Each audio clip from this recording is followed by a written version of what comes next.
Let's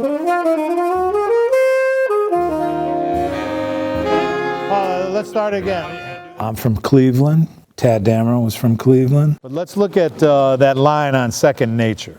I was still living in Cincinnati, and that's the other thing. There's a bunch of Ohio people. So we're going to play Streams, and then Cool.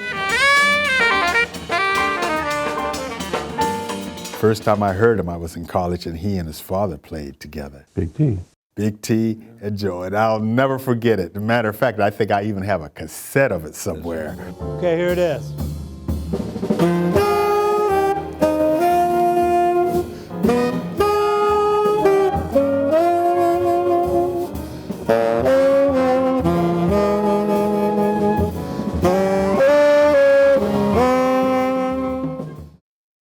This is my dad's Mark 6 that he got in the 60s. Did it? Yeah, but I had it redone a bunch of years ago. I remember. Roberto sent it out. He sent it to Selmer in Indiana. That's when I got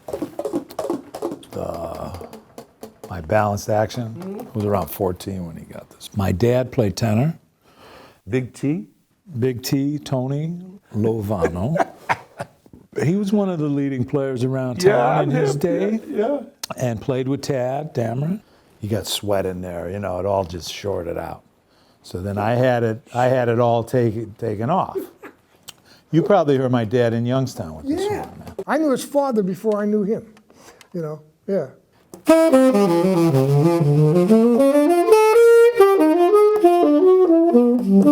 His close colleague, Willie Face Smith, played alto.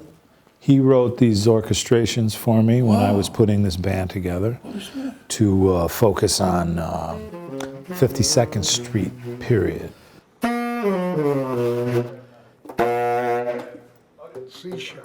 We were Woody's band, and Lovano goes, somebody's going to pick me up, and let's go to my house and eat some macaroni, right? And I knew him because I used to play this club in Youngstown when I was in college called Cherry's Top of the Mall, and he would come in with K-Star, the singer. Yes. Big T would. And I got to know because I played tenor in the lounge and he played tenor. So anyway, so now we're back at the airport. I'm coming, me and Joey are walking towards this person who's picking us up, and I go, T, what's happening? And then T hugged me. That ended up being Joey's father. Oh, wow. That's how the connection. That's like karma. That's unbelievable.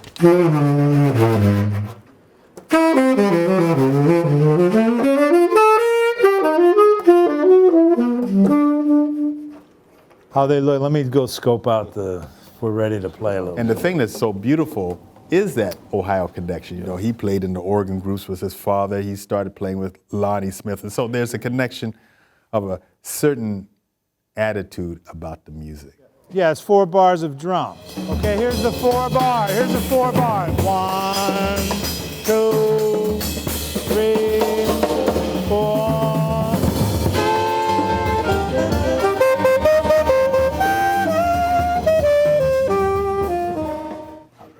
A lot of camera work going on.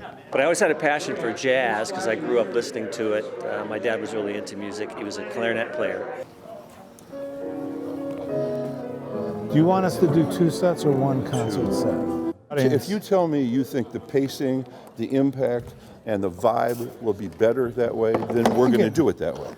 Yeah, one concert set. So the first recording we did was called 52nd Street Themes. That's right. And we're going to touch on some of those compositions tonight. I love that album. And won a Grammy in 2000, and I think a lot of people paid attention to it.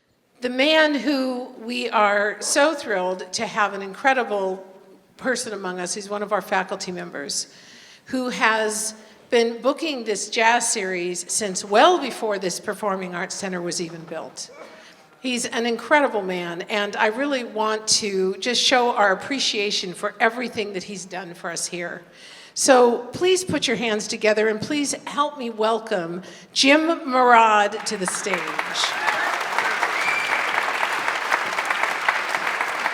Thank you, Renee. The most important people in the world are here in the audience tonight. My 2 granddaughters, Maya and Paloma. Let me bring out a man who I've known since, well, about 1979 or so. He and I used to hang out in Inman Square in Boston. Cameron Brown, are you back there? Cameron Brown on the bass.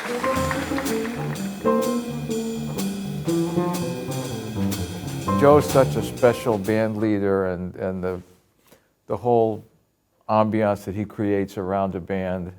He was just talking about how, yes, it's really hard to have a family band. I know. But he does have that. Exactly. Right behind me, a man who spent some time with me, and I was lucky to spend time in his company a number of years ago when the great John Hicks passed, and we hung out in New York and paid our tributes, and we still have a solidarity that began with the great John Hicks. James Whedon on the piano right here. James, are you ready? Here we are ready for you. My man, James Whedon. We were talking at the beginning of the sound check rehearsal about my buddy and yours, John Hicks. Yeah. Say a few things about, he and I grew up together, and we were as close as people could be.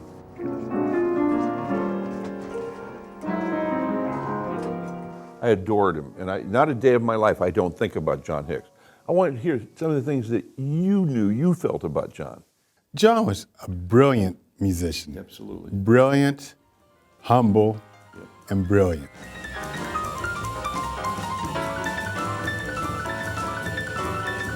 I remember sometimes he would come in where I was playing. We'd sit down and talk.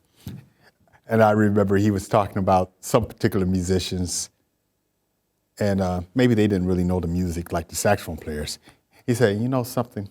The piano player always has to know. That's right. Meet Otis Brown III right here on the batterie, à la batterie. Otis Brown. Over there on the extreme right of yours is a man who I actually believe, I could be wrong, but I don't think I'm wrong, the greatest living baritone saxophonist, Gary Smulyan, on the baritone sax. I never set out to be a baritone player. That was never on my radar at all. I was an alto player. Die Hard, Phil Woods, Charlie Parker, Frank Stroger, Gene Quill, Leo Wright, it just goes on and on. I was on a very serious, one-directional path to be a jazz alto saxophonist. Up here in the front line, a remarkable alto saxophone player. He really, his music speaks for himself. He's the creme de la creme, Steve Slagle on the alto sax. When you hear yourself playing, do you hear your distinctive sound, or is it frankly a matter of melodics, of harmonics, of the pace?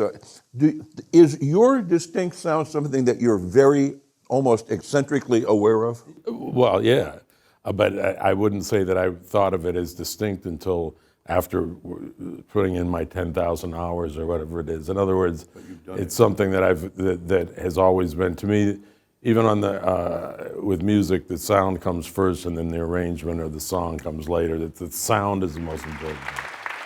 There is another distinctive saxophone player on this front line, a man who thankfully was here in September. His reputation precedes him, and it's not noir. We have Ralph Lalama on tenor saxophone. Ralph Lalama. One thing about the Nonet, I always say, is like when he formed this Nonet, he hired all his friends. I mean, great, all these guys are great musicians, but all his friends. He wasn't worried about stars, and we ended up winning a Grammy. On the trumpet is Barry Ries. Barry Ries on the trumpet. Barry, thanks for being here and being with this amazing Nonet. I want to hear from your view as a trumpet player inside of this music, which is both Joe's and Tad Dameron's and whatever else, how the family feeling, the organic coherence that Joe strives for and that you guys achieve, how that feels to you. Pretty much everybody in the band, with the exception of a few people, have been in for quite a while. Yeah. And then Ralph, some of us play with different, Joe and I and Smulyan were in Woody Herman's band. Sure. Slagle and I new Meister at different times. Yeah. Was in Hamp's band. Yeah. Some of us played with Mulligan. Yeah. So we've all played with different bands, and then Sure. I played off and on with Joe. I mean, in many different situations. I play drums too. Oh, I didn't So know. we've done. Joey plays drums. Okay. So we've done some things where we're all switching. And his partner in crime next to him on the trombone is Ed Neumeister. Ed Neumeister on trombone. There's really nothing I could say that would be adequate to the fame, to the power, to the genius of our leader's artistic merriment. He's a man who I truly love from the bottom of my heart. Welcome, my friend and yours, Joseph Lovano.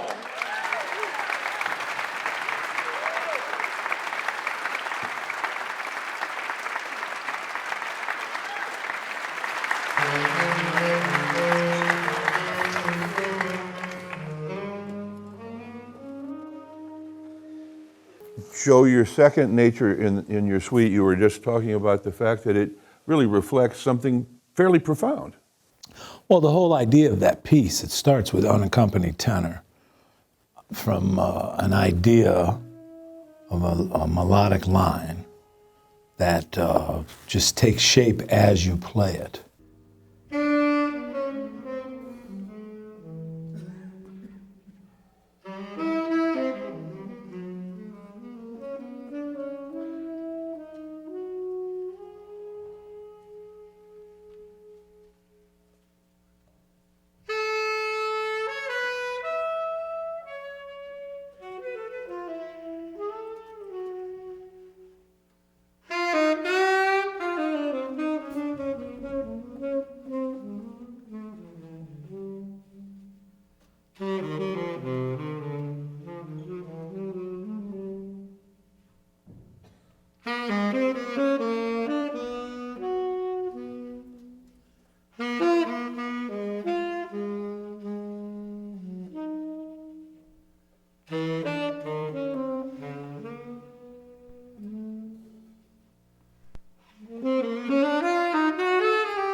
We're not playing for a producer or an agenda that a record company has in mind for their artists. Yeah.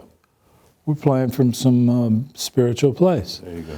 And I'm trying to write from that perspective. And when we touch on Tad Dameron's music, it has that in it because Tad wrote from his heart and with a lot of love. And it wasn't about like a commercial thing.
You know, you have kept Tad's music alive. You know that.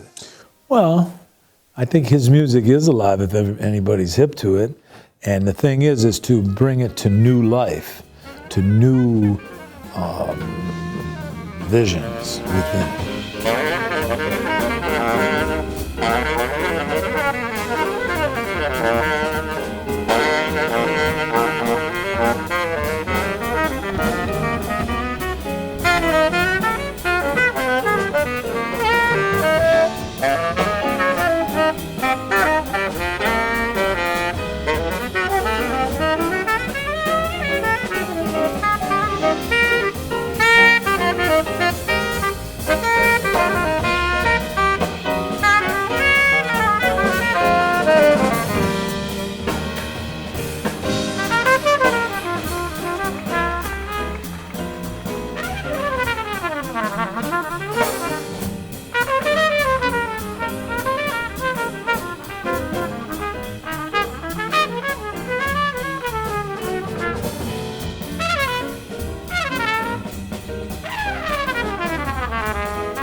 Tell me something about the part that you play in a 9-piece band and the voicings that are waiting to be made.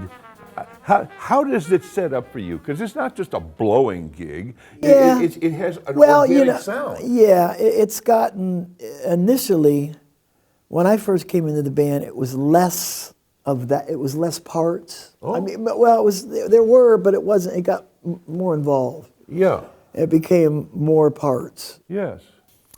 And was that with the Tad Dameron inclusion? that, yeah.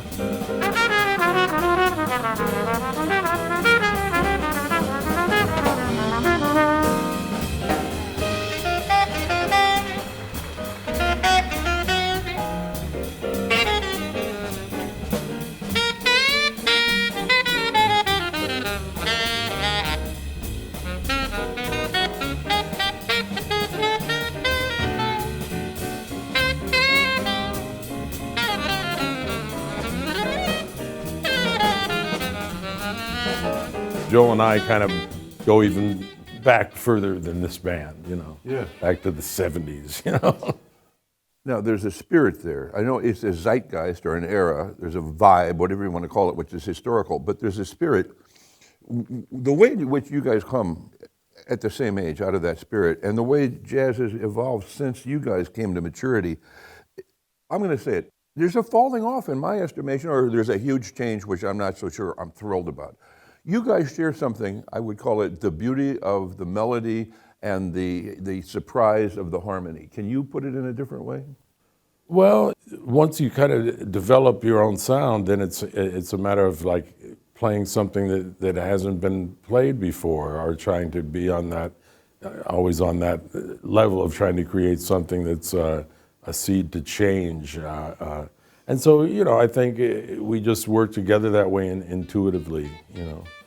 And on a good night, it's pretty good.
When I've heard you, and even here in this little fragment, there is a very deep blues bass in the way I hear you chord and think and move and your emotion. I mean, it seems to me that you are the blues.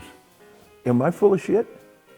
Well, I heard it growing up, and that's kind of where I come from. Even the funk music that I played when I first started playing.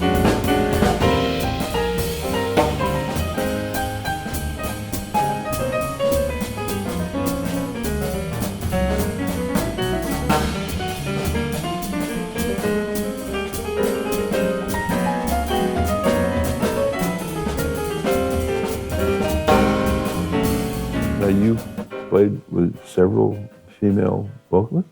Yeah, I played with a few of them over the years, and I appreciate that. I mean, Abbey Lincoln, of course, was the biggest thing for me because of her approach. Yeah. She would tell the musicians, you know, I don't want you to think like in a pat way, like, okay, this is arrangement, we did it like that yesterday, Yes. but I want you to explore the music There you with go. me. Sure. And that was a very significant thing because then you really had to rise to the occasion about how she's feeling that day. She could be mercurial. You just had to be in her moment. Yeah. And the moment of the song and the moment of the lyrics. So that meant a lot because then you felt like you try not to just play licks or try to impress somebody with what you're doing, but you try to really express the meaning of what's happening.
The baritone came into your life. How did this happen? I was in my senior year in college. I was 22 years old.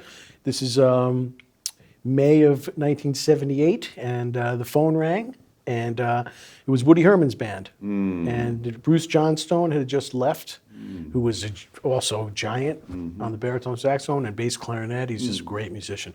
And he left the band, and so I'm living on Long Island, and Glenn Drews, who's a great trumpet player, was in the band, in Woody Herman's band, and they were looking for a baritone player. And for some reason, he gave Woody Herman my name. And You went out and so bought a the phone baritone. rang. Yeah, 2 weeks ago to get 2 weeks to finish my undergraduate degree. Amazing. And so it was like, okay, this is Woody Herman's band. We want to know if you want to join the band. May 25th, 1978. So I had 2 weeks to prepare. I went out and bought a Yamaha baritone without ever listening to baritone players. It was just so far out.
what was so interesting about that sound check rehearsal?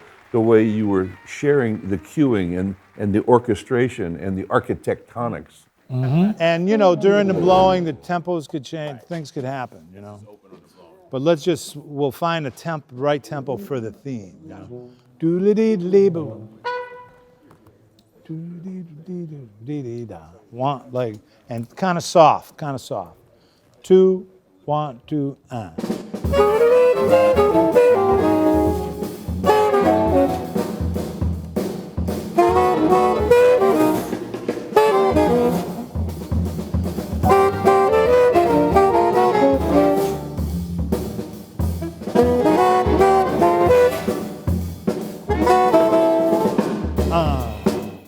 Well, those things, I think, for me, with my personal experience playing with the great Mel Lewis Jazz Orchestra with Bob Brookmeyer, the Carla Bley Band, Woody Herman Band also, the way Woody would conduct and change things and direct and point to different cats to solo when he felt he wanted to hear somebody, you know?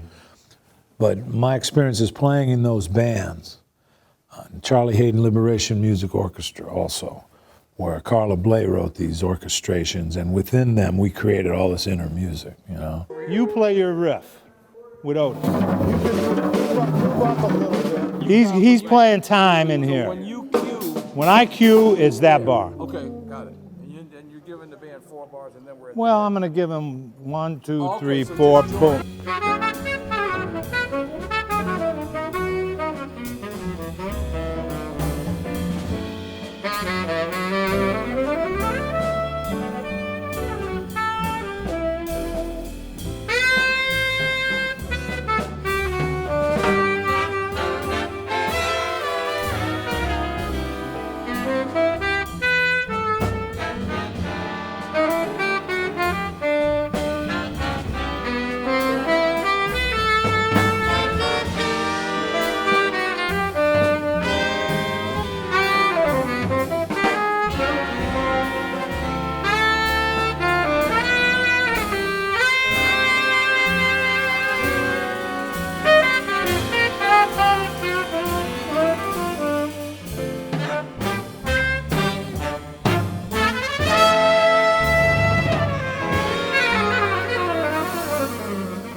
I'm from Cleveland. Tad Dameron was from Cleveland. He was one of the main architects in bebop and in certain ways of orchestration and playing. Tad Dameron's own orchestra in his recordings. Yeah, amazing. The sound he the got. The magic touch, his last studio session. Yes. It was amazing. How do you even talk about that? It's almost divine. Well, you know, those cats love to play together, and you feel it.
having Otis on drums these days also brings a real beautiful energy and spark into the music, and a real different kind of a dialogue.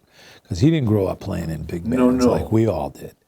But he's an ensemble player, and he's somebody that's been in some of my groups. He's in my band, Us Five.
When I had Face do these orchestrations, he didn't just write an arrangement for me that we just count off and play.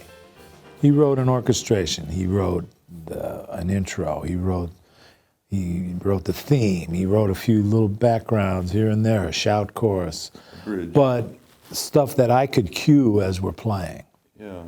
So each time through, we're not just reading from the first bar to the last bar. We're playing within the chart and creating music together inside it.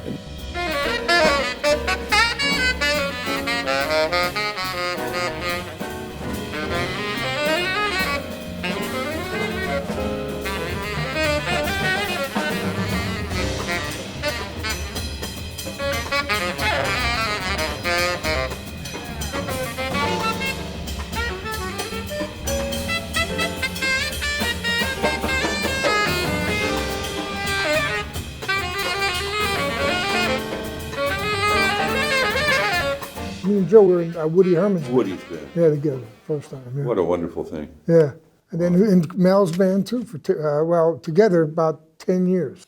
Say something about Mel. You know, I don't want him to be forgotten because he was such a presence, and I want to remember him. Yeah, well, Mel was total swing, and he could play with the band. It's like, you know, it was just so comfortable. You know, when you play with Mel, even, let's say you're playing a solo, you could hit one note and it sounded great.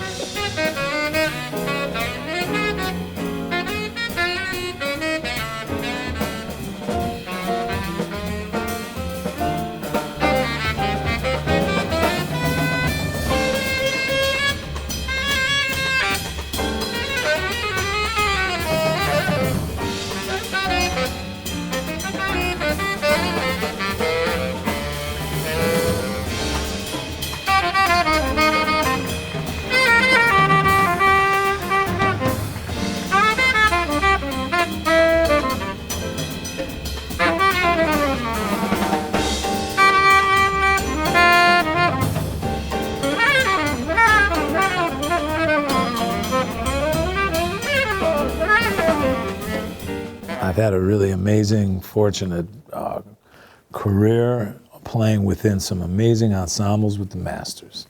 And I'm trying to incorporate that into a delivery with an ensemble of players that we grew up together playing. Yes. Everybody in this ensemble. We've shared the stage from the Woody Herman period in the 70s through the Mel Lewis band and Carla Bley's band and my bands and the Mel Lewis Jazz Orchestra. We've all played together a lot I kind of see you guys in some deep music.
May 25th, 1978, I meet the band, take the train up to Bridgeport, Connecticut, and I take my baritone out of the case and look over it next to me. I say, "Hi, my name is Gary Smulyan." He says, "Hi, my name is Joe Lovano." Speaking of which, so that was kind of a crazy, fortuitous moment of that happening as well. So I stayed with Woody's band for 2 years, and during that 2 years, really the baritone became my voice. So it was really just Kismet, an act of fate, a phone call that changed everything.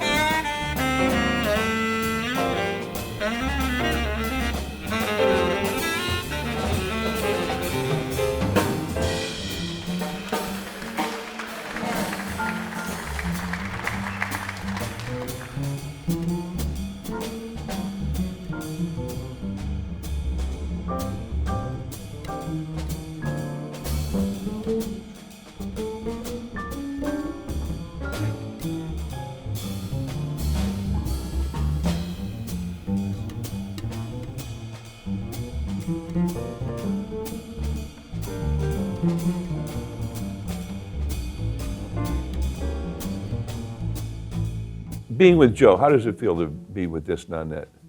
Oh, tons of fun. You But kidding? to be a bass player inside of this Yeah. particular group with 4 saxes and, the rest of the band, it's got to, you're the heart of that engine. I hope you feel that way. Oh yeah, I know that. Okay. But I know you've had some really interesting experiences. Some of your favorite drummers, I'd like to just, come on, tell me some.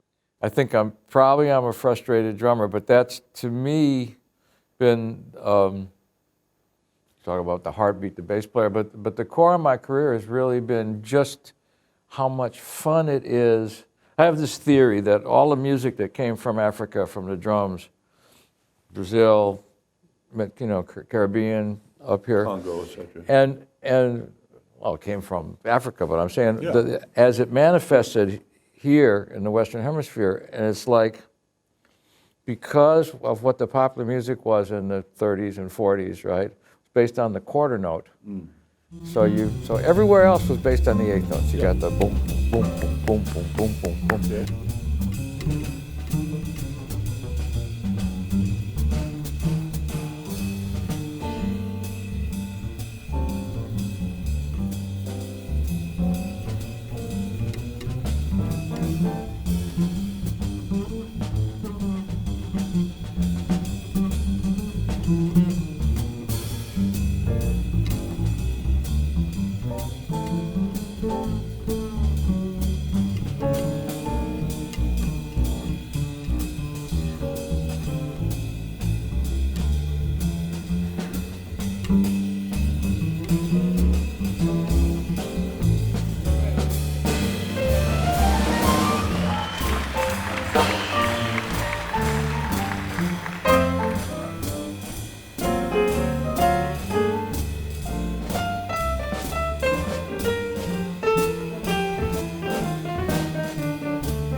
Nonet has just been a great experience, just with him and the guys who he choose. I should say this as well.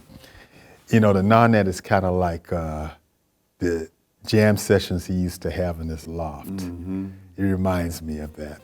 It's sort of just that free-willing type of spirit.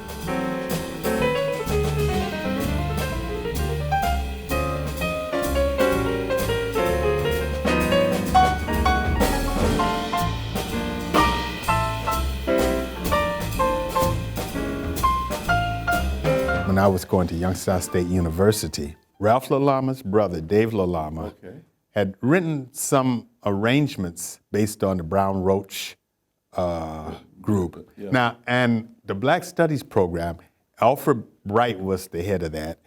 He brought Max to the school. Beautiful. And so they featured the group. Now, they didn't know that I played jazz at the time. I was playing gigs and I was sort of doing music ed, and I decided to do piano performance just to see whether I could do it, so I was playing all that other stuff. But we had just really started talking. So he said, man, Max should hear you. So we played Move. That's what I played with Mac. It was a nice tempo, and I said, wow. Just the way it felt, I could just feel it today. Sure, yeah. But he was the first musician of any magnitude outside of the people in Youngstown that I had ever played with who were well known. I had listened to him with Charlie Parker, Clifford Brown, and here I am.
This is one of my family bands, Yeah. that's for sure.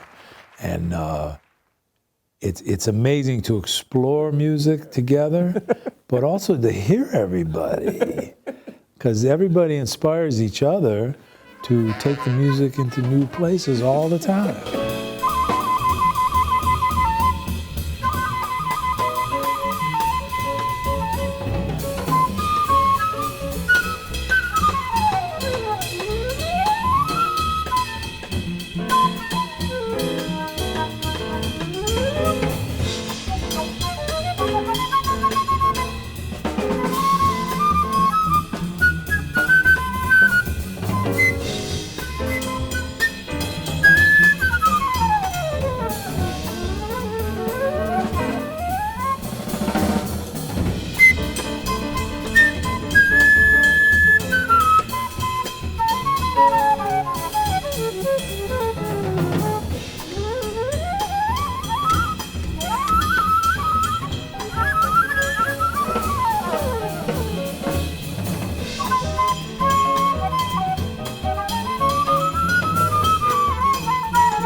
I've never met anybody, any musician, that has Joe's, and this is a funny word to use, virtually infinite reach toward and feeling that he can receive from a universal spirit of music that is not some hokey attempt to do something that would be spiritual. There's something so organic about Joe's openness to music and his reception of it and his faith in it. Does that seem right to you? Yeah, and it's also the thing, the key word you said was family, and both Joe and I, the one thing we also have in common is before us, our fathers and grandfathers were also involved in this music in some ways.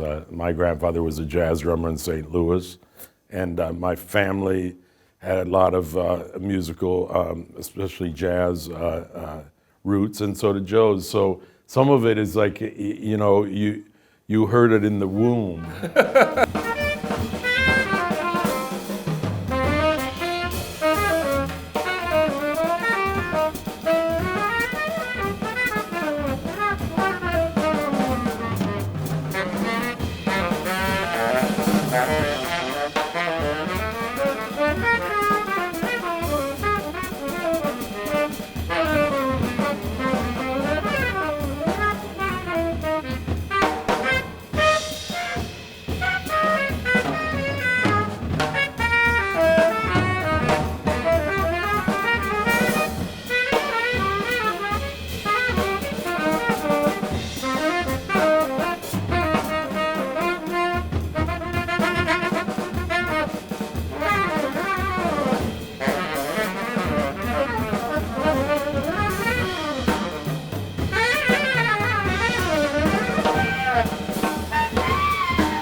I'm sure you're aware of what I'm going to tell you, but I got to tell you, I hear things about you that you might not hear about you. And I have heard for so many years how the musicians feel about you, Joseph Lovano. No, it's beyond respect. It borders on, I'd have to say, reverence, and even a degree of awe.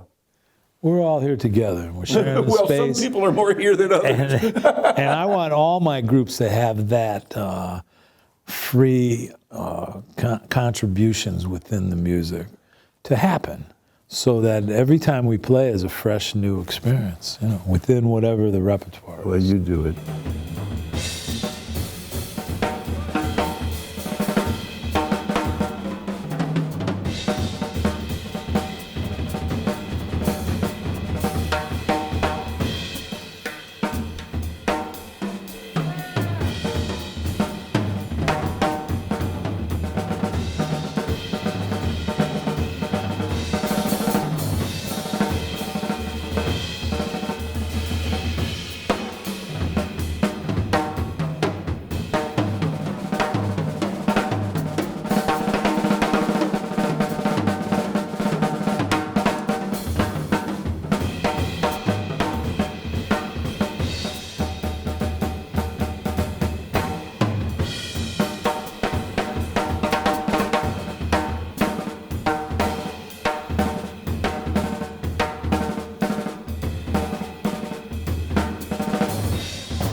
play together, and us five will be doing, more things next year.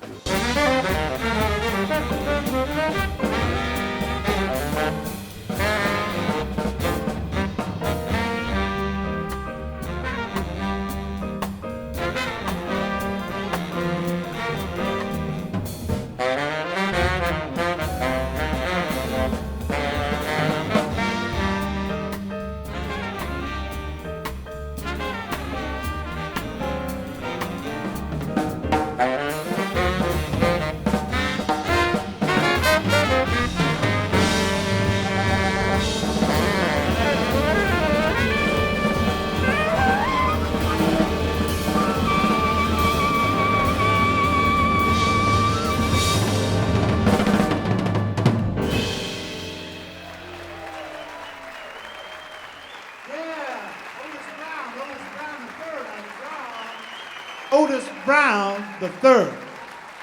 Woo! Otis Brown the third on the drums.